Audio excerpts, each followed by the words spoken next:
नमस्कार दोस्तों, स्वागत है आपका आज के मुख्य समाचार में, जिसमें सबसे पहली और बड़ी खबर में आपको बताएंगे कि किसान संगठन का हेमा मालिनी को जवाब। कहा, पंजाब आकर कृषि कानूनों के फायदे बताए हेमा मालिनी और उसका खर्चा हम उठाएंगे। दोस्तों, इसी के साथ दूसरी बड़ी खबर में जिक्र होगा कि चीन को लेकर स्पष्ट रणनीति बताए सरकार, वरना नुकसान रोकना हो जाएगा मुश्किल। राहुल गांधी का मोदी सरकार पर हमला। और तीसरी बड़ी खबर में जिक्र होगा कि शिक्षा संस्थानों का जितना राजनीतिकरण भाजपा ने किया उतना किसी ने नहीं किया। अखिलेश यादव का मोदी सरकार पर हमला। दोस्तों, हर एक खबर की गहराई में आपको ले जाएंगे, लेकिन उससे पहले अगर आप भी देश के किसानों के साथ खड़े हैं तो आप अभी इस वीडियो को लाइक कीजिए और इस लाल बटन को दबा के इस चैनल को फ्री में सब्सक्राइब करके घंटी बजाकर कमेंट में लिखिए जय हिंद। दोस्तों, रुकते हैं तमाम बड़ी खबरों की तरफ। किसान संगठन ने कहा, पंजाब आकर कृषि कानूनों के फायदे बताएं हेमा मालिनी, खर्च हम उठाएंगे। जी हां दोस्तों, किसान 3 कृषि कानूनों को वापस लेने की मांग को लेकर 50 दिन से अधिक समय से दिल्ली की सीमाओं पर आंदोलन कर रहे हैं। मंगलवार को किसानों और सरकारों के बीच 10वें दौर की वार्ता होनी है। इस बीच पंजाब के किसान संगठन गांधी किसान संघर्ष कमेटी ने मथुरा से बीजेपी की सांसद हेमा मालिनी को पंजाब में आमंत्रित किया है। किसान संगठन का कहना है कि हेमा मालिनी पंजाब आए और किसानों को केंद्र सरकार के तीनों कानूनों के फायदे बताएं। किसान संगठन ने यह भी कहा है कि वो हेमा मालिनी के पंजाब आने की टिकट और 5 स्टार होटल का 1 हफ्ते का खर्च भी वहन करने को तैयार हैं। इस आमंत्रण के लिए किसान संगठन ने एक पत्र भी भेजा है। किसान संगठन का यह कदम हेमा मालिनी के एक बयान के बाद आया है। इसमें हेमा मालिनी ने कहा था कि किसान यह नहीं जानते कि उन्हें क्या चाहिए, उनके पास कोई एजेंडा नहीं है, वे विपक्ष के बहकावे में आ रहे हैं। किसान संगठन केकेएससी के चेयरमैन भूपिंदर सिंह, उपाध्यक्ष जरनैली सिंह ने पत्र में लिखा है कि पंजाब में हेमा मालिनी को भाभी के समान सम्मान दिया जाता है, भाभी मां के समान होती हैं। पंजाब में आपने चुनाव के दौरान खुद ही कहा था कि आप पंजाब की बहू हैं। हेमा मालिनी एक्टर धर्मेंद्र की पत्नी है। धर्मेंद्र पंजाब से ताल्लुक रखते हैं। उनके बेटे सनी देओल गुरदासपुर से सांसद हैं। पत्र में हेमा मालिनी को यह भी लिखा गया है, अपनी फसल का उपयुक्त मूल्य पाने के लिए दिल्ली की सीमाओं पर 51 दिन से अधिक समय से आंदोलन कर रहे 100 से अधिक किसान अपनी जान गंवा चुके हैं। ऐसे में आपका बयान हर पंजाबी के लिए निराशाजनक है। किसान कठिन परिश्रम से अपनी फसल उगाता है। रुख करते हैं अगली खबर की तरफ। किसान और चीन को लेकर गरजे राहुल, बोले मुझे गोली मार सकते हैं पर छू नहीं सकते। जी हां दोस्तों, कांग्रेस के पूर्व अध्यक्ष राहुल गांधी ने मंगलवार को किसानों के मुद्दों को लेकर एक प्रेस वार्ता की। इस दौरान उन्होंने केंद्र सरकार पर आरोप लगाया कि वह 3 नए काले कृषि कानूनों के जरिए देश के कृषि क्षेत्र को बर्बाद कर देना चाहती है। उन्होंने कहा कि कांग्रेस हमेशा देश के किसानों के साथ खड़ी रही है और खड़ी रहेगी। उन्होंने अरुणाचल प्रदेश के सीमावर्ती इलाके में चीन द्वारा गाँव बसाने की दावे वाली खबरों को लेकर सरकार पर निशाना साधा और एक सवाल के जवाब में उन्होंने कहा कि सरकार चीन के मुद्दे को बहुत हल्के में ले रही है और अगर उसने अभी सही कदम नहीं लिए तो जो नुकसान होगा उसे रोक नहीं पाएंगे। उन्होंने कहा कि सरकार समझती है कि किसानों को थकाया जा सकता है, उन्हें बेवकूफ बनाया जा सकता है, लेकिन प्रधानमंत्री से ज्यादा समझ देश के किसानों को है। हल एक ही आएगा कि तीनों कानून वापस लेने होंगे। राहुल गांधी कौन है, क्या करता है, ये देश का हर किसान जानता है। भड्डा पारसौल में नड्डा जी तो नहीं खड़े थे, राहुल गांधी खड़ा था। किसानों के हर हित में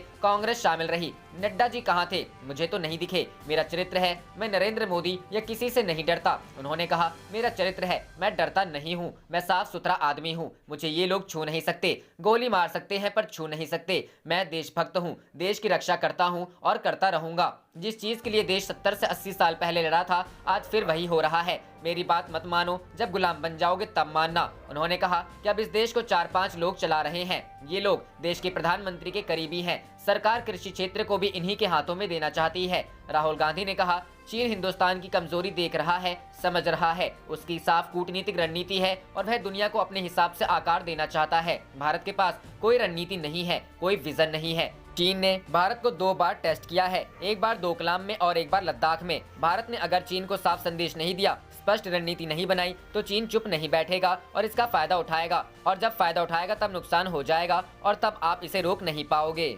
रुख करते हैं अगली खबर की तरफ। शिक्षा संस्थानों का जितना राजनीतिकरण भाजपा ने किया उतना किसी ने नहीं, अखिलेश यादव। जी हां दोस्तों, सपा अध्यक्ष और पूर्व मुख्यमंत्री अखिलेश यादव ने कहा कि प्रदेश सरकार राजनीतिक द्वेष की भावना से कार्रवाई करने में नंबर 1 है। शिक्षा में राजनीतिक हस्तक्षेप ठीक नहीं है। शिक्षण संस्थाओं पर कब्जे के विरोध में आवाज उठाने वालों पर एनएसए लगाया जा रहा है। सपा सरकार बनने पर जौहर यूनिवर्सिटी को उससे बेहतर विश्वविद्यालय बनाएंगे। यह सब सरकार इसलिए कर रही है कि उसे अपना काम ना बताना पड़े। वह मंगलवार को पार्टी मुख्यालय में सीतापुर, बलरामपुर, फर्रुखाबाद और बरेली के पूर्व प्रधान, पूर्व ब्लॉक प्रमुख और पूर्व भाजपा पदाधिकारी को पार्टी की सदस्यता दिलाने जाने के बाद मीडिया से बात कर रहे थे। अखिलेश ने कहा कि प्रदेश बेरोजगारी, फर्जी एनकाउंटर, नकली शराब से होने वाली मौतों, खराब स्वास्थ्य सेवाओं, रेप पीड़िताओं को न्याय न दिला पाने, हंगर इंडेक्स और सांप्रदायिक हिंसा में नंबर 1 है। उन्होंने विधान परिषद चुनाव में दोनों प्रत्याशियों की जीत पर कहा, यह भाजपा का वॉक ओवर नहीं है। बीजेपी के कई विधायक क्रॉस वोटिंग के लिए तैयार थे। हमने गलती से तीसरा कैंडिडेट नहीं लड़ाया। मुद्दों से ध्यान भटकाने के लिए वेब सीरीज तांडव पर पूरी सरकार तांडव मचा रही है।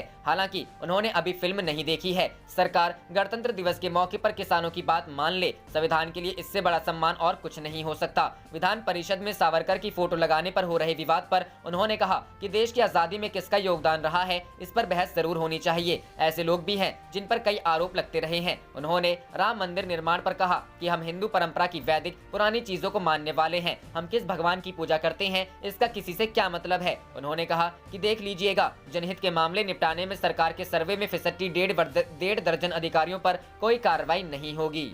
रुक करते हैं अगली खबर की तरफ। राकेश टिकैत बोले, एक बैठक टलने से कोई फर्क नहीं पड़ता, हम कानून रद्द होने तक दिल्ली से हिलेंगे ही नहीं। जी हां दोस्तों, नए कृषि कानूनों पर समाधान तलाशने के लिए केंद्र सरकार द्वारा किसान यूनियनों के साथ निर्धारित 10वें दौर की वार्ता को 20 जनवरी तक के लिए टाले जाने पर सिंघू बॉर्डर, टिकरी बॉर्डर और गाजीपुर बॉर्डर पर प्रदर्शन कर रहे किसान नेताओं ने कहा कि कानून रद्द होने तक वे यहीं जमे रहेंगे और एक दिन की देरी से उन्हें कोई फर्क नहीं पड़ता है। गाजीपुर बॉर्डर पर डटे भारतीय किसान यूनियन के प्रवक्ता राकेश टिकैत ने कहा कि एक दिन के लिए बैठक स्थगित होने से कोई फर्क नहीं पड़ने वाला है, क्योंकि किसान 3 कानूनों को रद्द करने तक दिल्ली सीमाओं को नहीं छोड़ेंगे। उन्होंने कहा कि इससे कोई फर्क नहीं पड़ता कि बैठक में देरी हो रही है। हम तब तक यहाँ हैं जब तक हमारी मांगे नहीं मानी जाती और कानून को रद्द नहीं कर दिया जाता है। हमें उम्मीद है कि बातचीत के जरिए मामले को सुलझा लिया जाएगा। कृषि कानूनों पर आज होने वाली सुप्रीम कोर्ट की कमेटी की बैठक के बारे में पूछे जाने पर टिकैत ने कहा कि किसान सुप्रीम कोर्ट में नहीं गए हैं और उनका इससे कोई लेना देना नहीं है। टिकैत ने कहा कि कमेटी की पहली बैठक के बारे में हम कुछ नहीं जानते। हम बैठक में नहीं जा रहे हैं। आंदोलन से कोई भी अदालत में नहीं आया।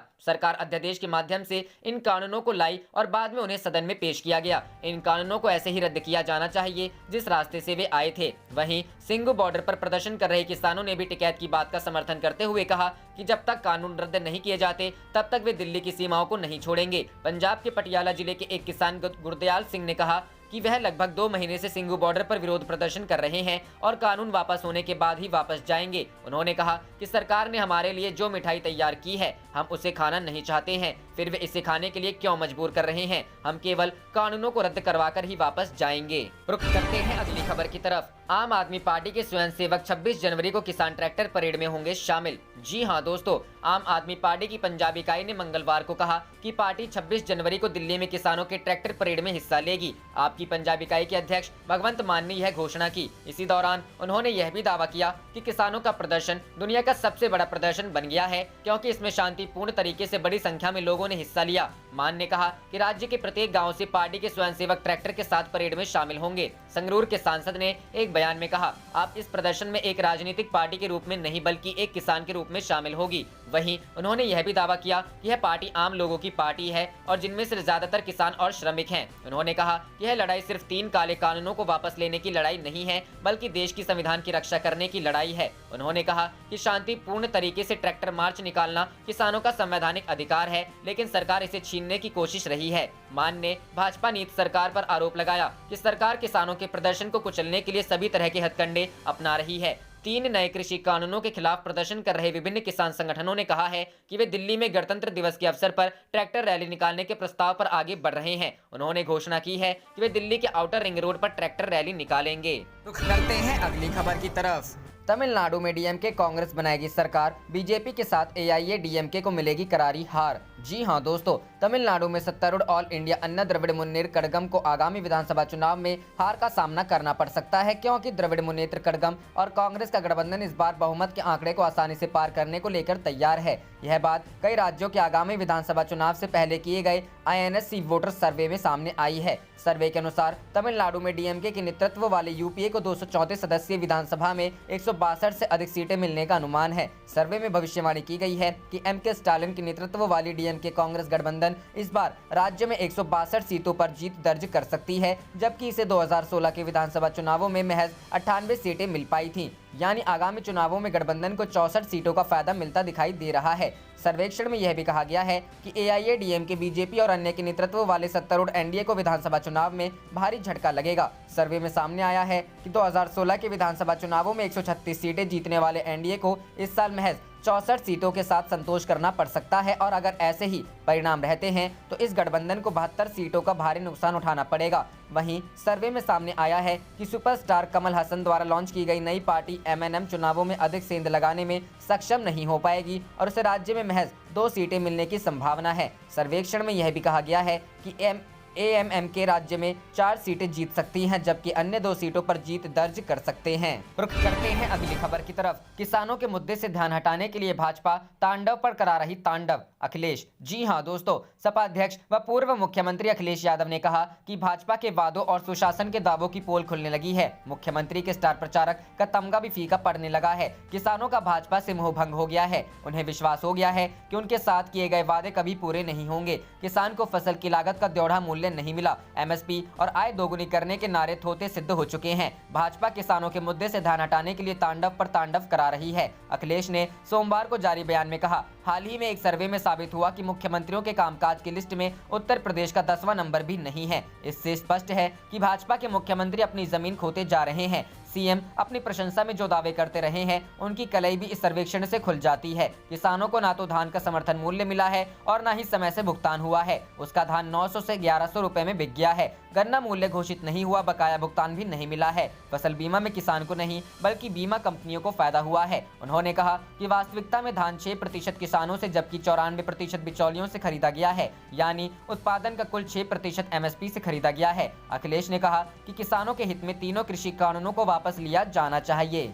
रुख करते हैं अगली खबर की तरफ। राहुल गांधी ने अरुणाचल में चीनी गांव को लेकर PM मोदी पर किया हमला, याद दिलाया ये वादा। जी हां दोस्तों, कांग्रेस नेता राहुल गांधी ने मीडिया रिपोर्टों पर प्रतिक्रिया दी है कि चीन ने अरुणाचल प्रदेश में एक गांव का निर्माण किया है। ट्विटर पर पोस्ट की गई एक टिप्पणी में गांधी ने मंगलवार को अपने नाम का उल्लेख किए बिना प्रधानमंत्री नरेंद्र मोदी पर हमला किया। उनका वादा याद रखें, मैं देश नहीं झुकने दूंगा। कांग्रेस सांसद ने ट्वीट में चीन के भारतीय क्षेत्र में गाँव के निर्माण पर एक अखबार का स्क्रीनशॉट साझा किया है। हालांकि भाजपा ने राहुल गांधी पर हमला किया और आरोप लगाया कि चीन ने मैकमोहन लाइन, जो कि वास्तविक सीमा है, उसके भारतीय पक्ष में गाँव का निर्माण किया है और यह नया विकास नहीं है। अरुणाचल प्रदेश के भाजपा सांसद तापिर गाव ने कहा कि यह वास्तव में कांग्रेस पार्टी के पूर्व प्रधानमंत्री राजीव गांधी थे, जिन्होंने चीन की पीपुल्स लिबरेशन आर्मी को पीछे ढकेलने के लिए भारतीय सेना को ऑपरेशन करने से रोका था। गाव ने कहा, 80 के दशक से चीन सड़क का निर्माण कर रहा है। उन्होंने लोंगजू को माजा रोड पर बनाया है। राजीव गांधी के शासन के दौरान चीन ने त्वांग में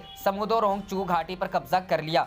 तत्कालीन सेना प्रमुख ने एक ऑपरेशन की योजना बनाई, लेकिन राजीव गांधी ने उन्हें PLA को वापस खदेड़ने की अनुमति देने से इनकार कर दिया। उन्होंने कहा, 80 के दशक से आज तक वे चीन इस क्षेत्र पर कब्जा कर रहे हैं और गांव का निर्माण कोई नई बात नहीं है। उन्होंने पहले से ही भारतीय क्षेत्र के तहत मैकमोहन रेखा के अंदर मौजूद बीसा और माजा के बीच सैन्य अड्डे का निर्माण किया है। कांग्रेस शासन के दौरान सरकार की एक गलत नीति थी। उन्होंने सीमा तक एक सड़क का निर्माण नहीं किया, 3 से 4 किलोमीटर के एक बफर जोन को छोड़ दिया जिस पर चीन ने कब्जा कर लिया था। भाजपा के सांसद ने कहा कि नए गांवों का निर्माण कोई नई बात नहीं है, यह सब कांग्रेस से विरासत में मिला है। रुख करते हैं अगली खबर की तरफ। सामना के जरिए शिवसेना का बीजेपी पर तंज, लिखा यह रुझान नहीं तो और क्या है। जी हां दोस्तों, महाराष्ट्र में ग्राम पंचायत चुनाव परिणाम के बाद शिवसेना ने एक बार फिर बीजेपी पर निशाना साधा है। शिवसेना ने सामना के संपादकीय में लिखा है कि यह रुझान नहीं तो और क्या है। दरअसल महाराष्ट्र में हुए ग्राम पंचायत चुनाव के नतीजों में सत्ताधारी पार्टी शिवसेना सबसे बड़ी पार्टी बनकर उभरी है, जबकि भारतीय जनता पार्टी दूसरे नंबर पर रही है। खबर लिखे जाने तक बीजेपी ने 975 सीटें जीत ली है, जबकि शिवसेना के खाते में 1092 तथा एनसीपी के खाते में 998 और कांग्रेस को 693 सीटें मिलती दिख रही है। 34 जिलों के 12,711 ग्राम पंचायतों में से 1523 सीटों पर प्रत्याशी निर्विरोध विजयी हुए हैं। ग्राम पंचायत चुनाव में महाविकास अघाड़ी सरकार को मिले इस समर्थन के बाद शिवसेना ने बीजेपी पर हमला करते हुए सामना ने लिखा कि ये रुझान नहीं तो और क्या है। ग्राम पंचायत चुनाव जनमत का रुझान नहीं होता है, यह स्वीकार कर लो, नहीं तो महाराष्ट्र की जनता तुम्हें और धूल चटाए बिना नहीं रहेगी। ईडी, सीबीआई और आयकर विभाग के कार्यकर्ताओं का हाथ पकड़कर महाराष्ट्र में राजनीतिक क्रांति नहीं की जा सकती। महाराष्ट्र की माटी कुछ अलग है, चलो हवा आने दो। सामना में लिखा गया है कि महाराष्ट्र का विरोधी दल पिछले 1 साल से मुंह में हवा छोड़ रहा है। मुंह से हवा छोड़ रहा है कि महाविकास आघाड़ी सरकार को जनमत का समर्थन नहीं है और ठाकरे सरकार जुगाड़ू अर्थात जोड़ तोड़ करके बनी हुई सरकार है। ग्राम पंचायत चुनाव के बाद उस विरोधी दल की हवा निकल गई है। राज्य भर से 3,500 ग्राम पंचायतों के नतीजे सामने आ रहे हैं। इसमें महाविकास आघाड़ी ने अच्छी बढ़त बनाई है। यह रुझान राज्य ठाकरे सरकार के पक्ष में नहीं तो और क्या है। ईडी, सीबीआई और आयकर विभाग के कार्यकर्ताओं का हाथ पकड़कर महाराष्ट्र में राजनीतिक क्रांति नहीं की जा सकती। महाराष्ट्र की माटी कुछ अलग है। चलो हवा आने दो। नतीजों को देखते हुए कहा जा सकता है कि भारतीय जनता पार्टी का गढ़ लोगों ने उद्ध्वस्त कर दिए हैं। रुख करते हैं अगली खबर की तरफ। अरुणाचल प्रदेश में गांव बसा रहा है ड्रैगन। चिदम्बरम बोले, क्या सरकार चीन को फिर क्लीन चिट देगी? जी हां दोस्तों, अरुणाचल प्रदेश में चीन की ओर से एक गांव को बसाए जाने की रिपोर्ट पर अब भारत में सियासत शुरू हो गई है। एनडीटीवी की रिपोर्ट के मुताबिक चीन ने अरुणाचल प्रदेश के विवादित क्षेत्र में एक नया गांव बसाया है और इसमें करीब 101 घर हैं। इस रिपोर्ट के आने के बाद कांग्रेस के दिग्गज नेता और पूर्व वित्त मंत्री पी चिदम्बरम ने मोदी सरकार पर हमला बोला है। चिदम्बरम ने ट्वीट कर कहा कि क्या सरकार चीन को एक और क्लीन चिट देगी? वरिष्ठ कांग्रेस नेता पी चिदम्बरम ने भाजपा सांसद तापिर गाव के दावों पर सोमवार को सरकार से जवाब मांगा, जिसमें गांव ने कहा था कि चीन ने अरुणाचल प्रदेश के भीतर विवादास्पद क्षेत्र में 100 घरों के एक गांव का निर्माण कर लिया है। चिदम्बरम ने कहा कि यदि भाजपा सांसद के दावे सही हैं, तो क्या सरकार चीन को क्लीन चिट देकर पूर्ववर्ती सरकारों को दोषी ठहराएगी? चिदम्बरम ने ट्वीट कर लिखा, भाजपा से संबंध रखने वाले सांसद तपीर गांव ने आरोप लगाया है कि अरुणाचल प्रदेश में भारतीय क्षेत्र के भीतर विवादित क्षेत्र में चीनियों ने पिछले साल में 100 घर, गांव, एक बाजार और 2 लेन की सड़क का निर्माण किया है। यदि यह सच है तो यह स्पष्ट है कि चीनियों ने विवादित क्षेत्र को चीनी नागरिकों के स्थायी बंदोबस्त में बदलकर यथास्थिति बदल दी है। इन चौंकाने वाले तथ्यों के बारे में सरकार का क्या कहना है? क्या सरकार चीन को एक और क्लीन चिट देगी या सरकार स्पष्टीकरण देने के लिए पिछली सरकारों पर दोषारोपण करेगी? गौरतलब है कि भारतीय राज्य अरुणाचल प्रदेश के कुछ विवादित हिस्सों को चीन अपना क्षेत्र मानता है। वहीं अरुणाचल प्रदेश में चीन के एक गांव बनाने की खबरों पर सतर्कता पूर्वक प्रतिक्रिया देते हुए भारत ने सोमवार को कहा कि वह देश की सुरक्षा पर असर डालने वाले समस्त घटनाक्रमों पर लगातार नजर रखता है और अपनी संप्रभुता एवं क्षेत्रीय अखंडता की सुरक्षा के लिए जरूरी कदम उठाता है। विदेश मंत्रालय ने कहा कि भारत ने अपने नागरिकों की आजीविका को उन्नत बनाने के लिए सड़कों और पुलों समेत सीमा पर अवसंरचना के निर्माण को तेज कर दिया। मंत्रालय की यह प्रतिक्रिया तब आई जब एनडीटीवी चैनल की एक खबर के बारे में पूछा गया था। खबर के अनुसार चीन ने अरुणाचल प्रदेश के विवादित क्षेत्र में एक नया गाँव बसाया है और इसमें करीब 101 घर हैं। चैनल ने दावा किया कि यह खबर उसे विशेष रूप से प्राप्त उपग्रह तस्वीरों पर आधारित है। विदेश मंत्रालय ने कहा, हमने चीन के भारत के साथ लगे सीमावर्ती क्षेत्रों में निर्माण कार्य करने की हालिया खबरें देखी हैं। चीन ने पिछले कई वर्षों में ऐसी अवसंरचना निर्माण गतिविधियां संचालित की हैं। उसने कहा, हमारी सरकार ने भी जवाब में सड़कों, पुलों आदि के निर्माण समेत सीमा पर बुनियादी संरचना का निर्माण तेज कर दिया है, जिससे सीमावर्ती क्षेत्रों में रहने वाली स्थानीय आबादी को अति आवश्यक संपर्क सुविधा मिली है। मंत्रालय ने यह भी कहा कि सरकार अरुणाचल प्रदेश के लोगों समेत अपने नागरिकों की आजीविका को उन्नत बनाने के लिए सीमावर्ती क्षेत्रों में बुनियादी संरचना के निर्माण के उद्देश्य के लिए प्रतिबद्ध है। उसने कहा, सरकार ऐसे सभी घटनाक्रमों पर सतत नजर रखती है जिनका भारत की सुरक्षा पर असर पड़ता हो और वह अपनी संप्रभुता एवं क्षेत्रीय अखंडता की सुरक्षा के लिए सभी जरूरी कदम उठाती है। रुख करते हैं अगली खबर की तरफ। ओपिनियन पोल 2021, पश्चिम बंगाल में किसकी बनेगी सरकार? जानिए क्या है जनता की राय। जी हां दोस्तों, इस साल देश के 5 बड़े राज्यों में विधानसभा चुनाव होने हैं, जिसको लेकर राजनीतिक दलों ने अभी से कम्पेश में अपनी पूरी ताकत झोंक दी है। हालांकि अभी तक विधानसभा चुनाव की तारीखों का ऐलान नहीं किया गया है, लेकिन 5 राज्यों पश्चिम बंगाल, असम, तमिलनाडु, पुडुचेरी और केरल में वर्तमान सरकारें अपनी उपलब्धियां गिना रही हैं। इस साल सबकी नजरें मुख्यमंत्री ममता बनर्जी के गढ़ में होने वाले विधानसभा चुनाव पर रहेंगी। हाल ही में सामने आए एक ओपिनियन पोल में ममता सरकार के लिए राहत की खबर सामने आई है। एबीपी न्यूज द्वारा पश्चिम बंगाल में कराए गए एक सर्वे की माने तो आगामी विधानसभा चुनाव में एक बार फिर ममता सरकार का परचम लहरा सकता है। ओपिनियन पोल के मुताबिक राज्य की जनता एक बार फिर से ममता बनर्जी की सत्ता में वापसी करा सकती है। पोल की माने तो विधानसभा चुनाव 2021 में तृणमूल कांग्रेस को 154 से 162 सीटें मिल सकती है। वहीं बीजेपी को 98 से 106 सीटें, कांग्रेस गठबंधन को 26 से 34 सीटें और अन्य को 2 से 6 सीटें मिलने की उम्मीद है। बता दें कि पश्चिम बंगाल की 294 विधानसभा सीटों के लिए राजनीतिक दलों के बीच जोरदार घमासान होगा। इस चुनाव में महाराष्ट्र में बीजेपी की पूर्व सहयोगी पार्टी शिवसेना भी हिस्सा लेगी। हाल ही में पार्टी की बैठक के बाद संजय राउत ने इस बात का ऐलान किया। पश्चिम बंगाल में जनता के मूड की बात करें तो ज्यादातर लोग मुख्यमंत्री ममता बनर्जी के काम से संतुष्ट हैं। सर्वे के मुताबिक 43% लोग पश्चिम बंगाल सरकार के काम से बहुत संतुष्ट दिखे, जबकि 32% लोग मुख्यमंत्री के कामकाज से संतुष्ट हैं। वहीं 3% लोग इस मुद्दे पर अपनी राय नहीं बना सके और 22% लोग राज्य सरकार के काम से खुश नहीं हैं। रुख करते हैं अगली खबर की तरफ। सुप्रीम कोर्ट की टिप्पणी के बाद बोले किसान संगठन, ट्रैक्टर रैली निकालना किसानों का संवैधानिक अधिकार है। सुप्रीम कोर्ट की टिप्पणी पर बोले राकेश टिकैत, हम झगड़ा नहीं गण का उत्सव मनाएंगे। जी हां दोस्तों, केंद्र सरकार के 3 नए कृषि कानूनों का विरोध कर रहे किसान संगठन के नेताओं से सोमवार को कहा कि शांतिपूर्वक ट्रैक्टर रैली निकालना किसानों का संवैधानिक अधिकार है और 26 जनवरी को प्रस्तावित इस रैली में हजारों लोग भाग लेंगे। उच्चतम न्यायालय ने सोमवार को कहा कि प्रदर्शनकारी किसानों की राष्ट्रीय राजधानी में प्रवेश के बारे में फैसला करने का पहला अधिकार दिल्ली पुलिस का है। भारतीय किसान यूनियन पंजाब के महासचिव परमजीत सिंह ने कहा कि किसान राजपथ और उच्च सुरक्षा वाले क्षेत्रों में रैली नहीं निकालने जा रहे। उन्होंने कहा कि वे केवल दिल्ली में आउटर रिंग रोड पर रैली निकालेंगे। आप देख रहे थे आपका अपना चैनल जय हिंद जय भारत।